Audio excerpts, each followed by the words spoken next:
Hello दोस्तों, जय माता दी। मेरे संकल्प ग्रुप में आप सभी का बहुत बहुत स्वागत है। जितने लोग हमारे चैनल से जुड़े हैं सभी को तहे दिल से धन्यवाद है। सबके लिए मैं मंगल कामना करती हूँ, सब लोग स्वस्थ और मस्त रहें। तो एक मैं माता जी का बहुत ही प्यारा पचरा गीत लाई हूँ, जैसा होगा आप लोग कमेंट में ज़रूर बताइएगा। शेरवा चढ़ाले माई मोरी गार जाते आवे हो गवारे लोगवैना, हो गवारे लोगवैना।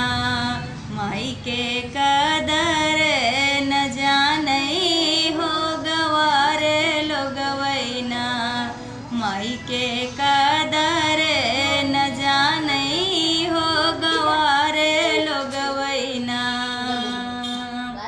कदर तो जाने है मलिया कई बेटुआ हो कि होतई भोरवाना। कदर तो जाने है मलिया कई बेटुआ हो कि होतई भोरवाना। माई के गजरा चढ़ावे हो कि होतई भोरवाना, माई के फूलवा चढ़ावे हो कि होतई भोरवाना। शेरवा चढ़ले मैया मोरी घर जाते आवे हो गवारे लोगवैना, हो गवारे लोगवैना। माई के कदर न जाने हो गवारे लोगवैना। कदर तो जाने है दर्जी कई बेटुआ हो कि होतई भोरवाना, हो कि होतई भोरवाना।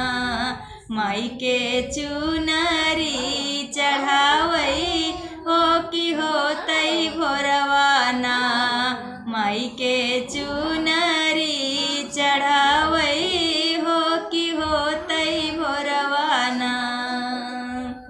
शेरवा चढ़ाले माई मोरी घर जाते आवे हो गवारे लोगवैना, हो गवारे लोगवैना।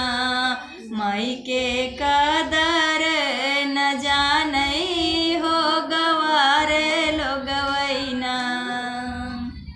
कदर तो जाने है सोनरा कई बेटुआ हो कि होतई भोरवाना, हो कि होतई भोरवाना।